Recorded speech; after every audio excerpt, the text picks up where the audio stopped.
Hi, I'm Steph Evans from Evotech, partnered with MSC Software. Here's another one of our MSC Apex quick bites, this time looking at how to work with geometry primitives in Apex. Okay, so we can now create primitives, so boxes, cylinders, spheres, ellipsoids and the like in the Apex environment. So showing for a box example here, we can input the box dimensions and then orient and position the model using the manipulator. It's a really quick and easy way of working with this kind of geometry.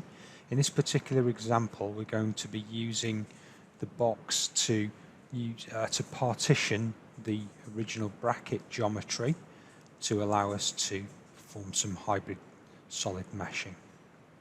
Okay, so just moving the manipulator like so. We again just boolean the original solid and show the partitioned regions, and then we're going to take those partitioned regions to develop a transitioned tech mesh. Really straightforward. I hope you found this interesting.